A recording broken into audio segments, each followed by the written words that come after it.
Pero al Eterno no le agradó lo que David había hecho, y envió al profeta Natán para hablar con él. Natán le contó esta historia al rey. Había dos hombres en una ciudad, uno era rico y el otro pobre. El rico tenía muchísimas ovejas y bueyes. El pobre no tenía más que una sola corderita, que había comprado y criado. Ella creció con él y con sus hijos, como si fuera parte de la familia. Comía de su plato, bebía de su copa y dormía en su cama. Era para él como una hija. Un día llegó un viajero a la casa del hombre rico, pero éste no quiso tomar de sus propias ovejas ni de sus bueyes para preparar comida al visitante. En lugar de eso, tomó la corderita del pobre, la preparó y la sirvió a su huésped. David se enfureció profundamente y dijo a Natán: tan cierto como vive el Eterno, el hombre que hizo esto merece la muerte, y deberá pagar 4 veces el valor de la corderita, por haber cometido semejante injusticia y por no haber tenido compasión. Entonces Natán le dijo: tú eres ese hombre. Así dice el Eterno, Dios de Israel: yo te ungí rey sobre Israel. Te libré de las manos de Saúl, te di la casa de tu señor y puse en tus brazos a sus mujeres, te entregué Israel y Judá, y si esto hubiera sido poco, te habría dado mucho más, porque despreciaste la palabra del Eterno, haciendo lo que es malo ante sus ojos. Mataste a Urías elitita y tomaste a su esposa para que fuera tu mujer, lo asesinaste con la espada de los amonitas, por haberme despreciado y por haber tomado la mujer de Urías elitita. La espada nunca se apartará de tu casa. Así dice el Eterno: haré que el mal se levante contra ti desde tu propia familia. Tomaré a tus mujeres delante de tus propios ojos y las entregaré a otro, y él se acostará con ellas a la vista de todos. Tú lo hiciste en secreto, pero yo haré esto delante de todo Israel y a plena luz del día. David confesó a Natán: he pecado contra el Eterno. Natán respondió: el Eterno ha perdonado tu pecado, no morirás. Sin embargo, ¿cómo con este acto has despreciado gravemente al Eterno? El hijo que te ha nacido morirá. Después de que Natán regresó a su casa, el Eterno afligió al hijo que la mujer de Urías le había dado a David y el niño enfermó gravemente. David rogó a Dios por el niño, ayunó, se encerró en su casa y dormía en el suelo. Los ancianos de su casa intentaban hacerlo levantar del suelo, pero él no quería ni comer con ellos. Al 7º día, el niño murió. Los servidores tenían miedo de decírselo, pues decían: cuando el niño estaba vivo, no nos escuchaba. ¿Qué hará ahora si le decimos que el niño ha muerto? David se dio cuenta de que sus servidores murmuraban entre sí y comprendió que el niño había muerto. Entonces preguntó: ¿ha muerto el niño? Ellos respondieron: sí, ha muerto. Entonces David se levantó del suelo, se lavó, se ungió, se cambió de ropa y fue a la casa del Eterno para adorarlo. Luego volvió a su palacio y pidió comida. Se la pusieron delante y comió. Sus servidores le preguntaron: ¿qué significa esto que has hecho? Mientras el niño vivía, ayunabas y llorabas, pero ahora que ha muerto, te levantas y comes. Él respondió: mientras el niño estaba vivo, ayuné y lloré, pensando que tal vez el Eterno tendría compasión de mí y el niño viviría. Pero ahora que ha muerto, ¿para qué ayunar? ¿Acaso puedo traerlo de vuelta? Yo iré a él, pero él no volverá a mí. Luego David consoló a su esposa Betsabé, se unió a ella y ella quedó embarazada nuevamente. Dio a luz un hijo, y le pusieron por nombre Salomón. El Eterno lo amó y envió un mensaje por medio del profeta Natán, diciendo que el niño debía llamarse Jedidías, que significa amado del Eterno. Mientras tanto, Joab combatía contra Rabá de los amonitas y conquistó la ciudad real.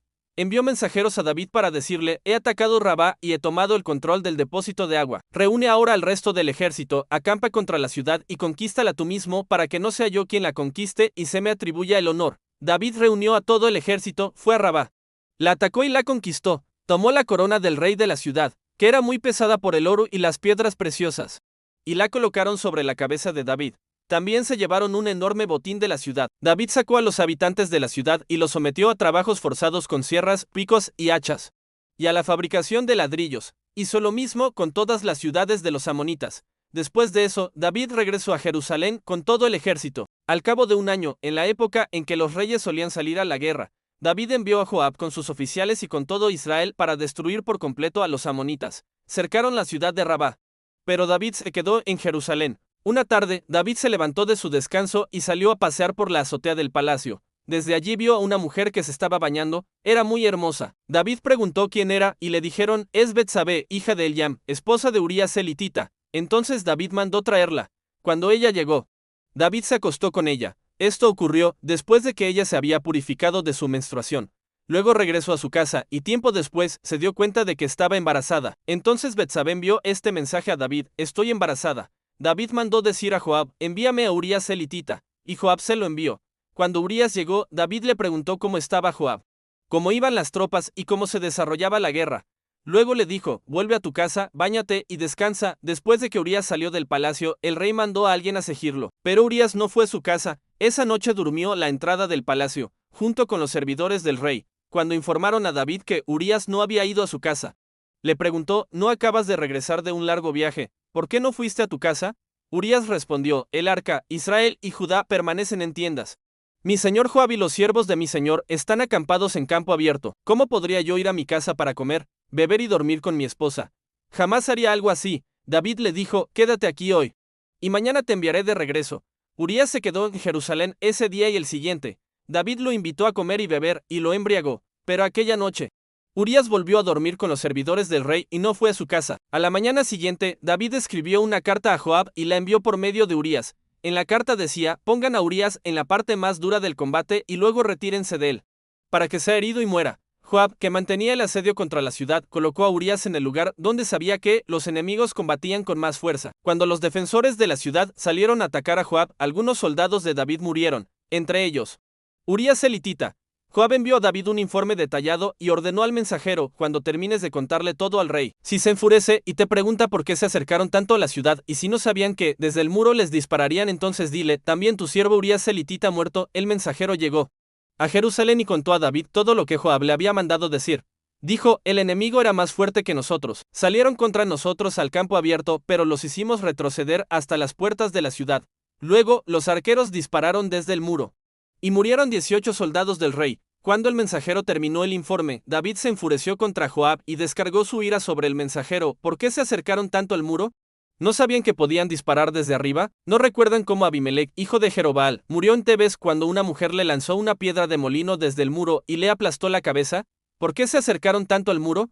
Entonces el mensajero añadió, también murió tu siervo Urías elitita. David respondió al mensajero, dile a Joab, no te preocupes por esto. La espada devora a uno y a otro. Refuerza el ataque contra la ciudad hasta destruirla. Anímalo. Cuando la esposa de Urías supo que su marido había muerto, guardó luto por él. Pasado el tiempo de duelo, David la mandó traer al palacio. Ella se convirtió en su esposa y le dio un hijo. Pasó algún tiempo. Absalón, hijo de David, tenía una hermana muy hermosa llamada Tamar. Amnón, que también era hijo de David, se enamoró de ella. Se obsesionó tanto con su hermana que llegó a enfermar, porque ella era virgen y él no sabía cómo acercarse a ella. Amnón tenía un amigo llamado Jonadab, hijo de Simea, hermano de David. Jonadab era muy astuto. Un día le preguntó a Amnón, ¿por qué estás tan decaído día tras día? Siendo hijo del rey, ¿no quieres decirme qué te pasa? Amnón respondió, es Tamar, la hermana de mi hermano Absalón. Estoy enamorado de ella. Jonadab le dijo, haz lo siguiente, acuéstate y finge estar enfermo. Cuando tu padre venga a visitarte, dile, que mi hermana Tamar venga a prepararme comida y me sirva aquí, delante de mí. Amnón se acostó y fingió estar enfermo. Cuando el rey fue a verlo, Amnón le dijo, por favor, manda a mi hermana Tamar que venga y prepare algunos pasteles aquí delante de mí y que me los sirva. David envió un mensaje a Tamar, que estaba en casa, diciendo, ve a la casa de tu hermano Amnón y prepárale algo de comer. Tamar fue a la casa de su hermano Amnón, que estaba acostado. Preparó la masa, hizo los pasteles y los horneó mientras él la observaba desde la cama. Pero cuando ella llevó la bandeja para servirle, él no quiso comer. Entonces Amnón dijo, hagan salir a todos de la casa. Cuando todos se fueron, le dijo a Tamar, trae la comida a mi habitación para que comamos a solas. Ella llevó los pasteles a la habitación de su hermano, pero cuando estaba a punto de servirlos, él la agarró y le dijo, ven, acuéstate conmigo, hermana mía. Ella respondió, no, hermano mío, no me hagas violencia. Esto no se hace en Israel. No cometas semejante locura. ¿Dónde podría esconder mi vergüenza? ¿Y tú quedarías como un necio en Israel? Por favor, habla con el rey. Él no se negará a permitir que te cases conmigo, pero él no quiso escucharla. Era más fuerte que ella y la violó. Después de eso, Amnón sintió un odio profundo por ella. Un odio mayor que el amor que había sentido antes. Le dijo, levántate y vete. Ella respondió, no, hermano mío, por favor, echarme ahora es peor que lo que acabas de hacer conmigo. Pero él no quiso escucharla. Llamó a su criado y ordenó, saca a esta mujer de aquí y cierra la puerta tras ella. El criado la echó fuera y cerró la puerta. Tamar llevaba una túnica larga de mangas, como vestían las princesas vírgenes. Ella se echó ceniza sobre la cabeza, rasgó su túnica, se cubrió el rostro con las manos y se fue llorando a gritos. Entonces su hermano Absalón le preguntó, ¿ha estado contigo Amnón? Guarda silencio. Hermana mía, es tu hermano, no te angusties por esto. Tamar, profundamente herida, se quedó viviendo en casa de Absalón. El rey David se enteró de todo lo ocurrido y se llenó de ira, pero no reprendió a Amnón porque lo amaba mucho, ya que era su primogénito. Absalón no volvió a hablarle a Amnón, ni para bien ni para mal. Lo odiaba por haber abusado de su hermana Tamar. 2 años después, Absalón estaba esquilando ovejas en Balasor, cerca del territorio de Efraín. y convidó a todos los hijos del rey a una fiesta. También invitó al rey, diciendo: estoy esquilando mis ovejas, venga el rey con sus siervos. Pero el rey respondió: no, hijo mío, no iremos todos, para no serte una carga, aunque Absalón insistió. David no quiso ir, pero lo bendijo. Entonces Absalón dijo: si tú no vienes, permite que venga mi hermano Amnón. El rey preguntó: ¿por qué tendría que ir él? Pero Absalón insistió tanto que el rey permitió que Amnón y los demás hijos del rey fueran con él. Absalón preparó un banquete digno del rey y dio instrucciones a sus criados: estén atentos, cuando Amnón esté alegre por el vino y yo les diga: maten a Amnón, entonces lo matarán. No tengan miedo, yo asumo la responsabilidad, sean valientes. Los criados de Absalón hicieron con Amnón exactamente lo que su señor había ordenado. Los demás hijos del rey, aterrados, montaron en sus mulas y huyeron, mientras aún iban de camino.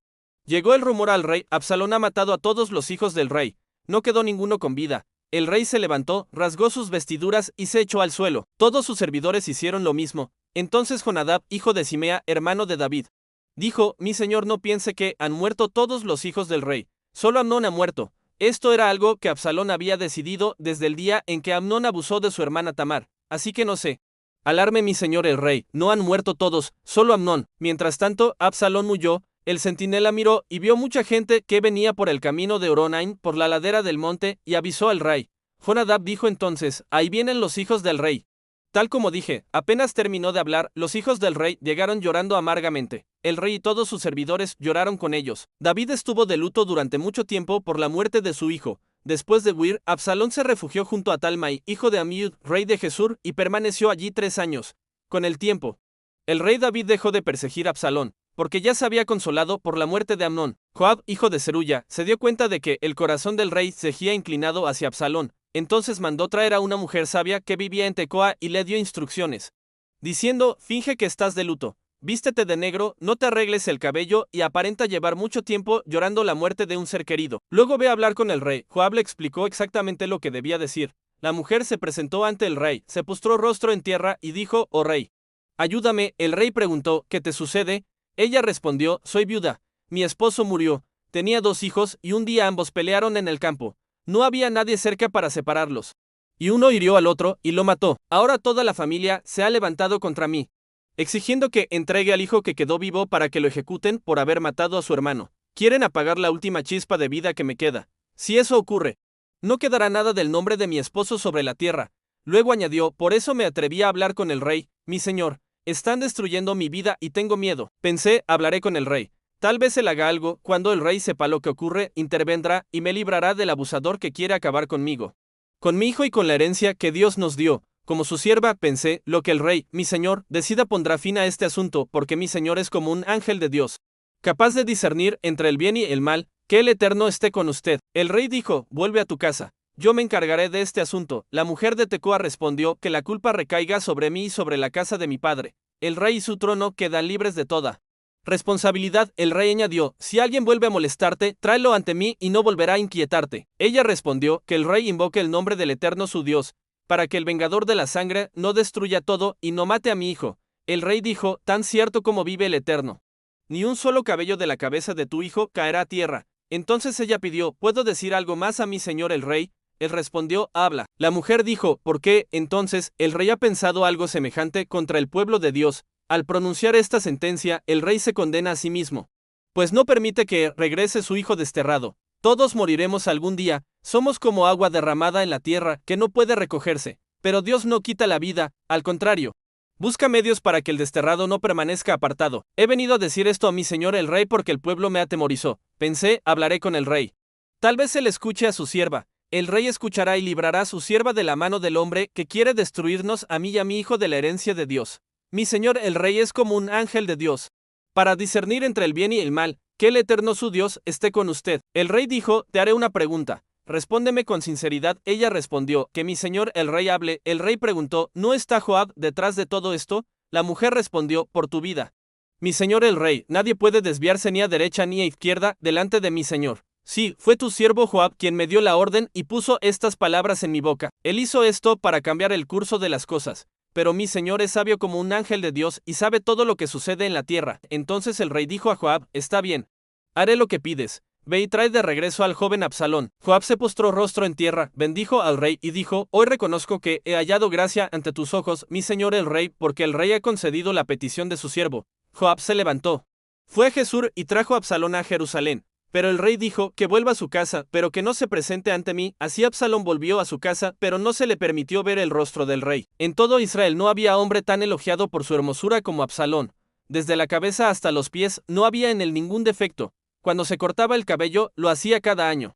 Porque le pesaba mucho, el peso del cabello era de 2 kilos y 400 gramos. Absalón tuvo 2 hijos y una hija, llamada Tamar, que era muy hermosa. Absalón vivió 2 años en Jerusalén sin ver al rey. Mandó llamar a Joab para que lo llevara ante el rey, pero Joab no quiso ir. Lo llamó una segunda vez y tampoco quiso venir. Entonces Absalón dijo a sus criados: miren, el campo de Joab está junto al mío, y tiene cebada sembrada. Vayan y préndanle fuego. Los criados de Absalón incendiaron el campo. Entonces Joab fue a la casa de Absalón y le dijo: ¿por qué tus criados incendiaron mi campo? Absalón respondió: mira, te mandé llamar para que fueras al rey y le preguntaras: ¿por qué me hiciste volver de Gesur? Me habría sido mejor quedarme allá. Ahora quiero ver el rostro del rey. Si soy culpable, que me mate. Joab fue al rey y le comunicó esto. El rey mandó llamar a Absalón, quien entró en su presencia. Se postró rostro en tierra delante del rey, y el rey besó a Absalón.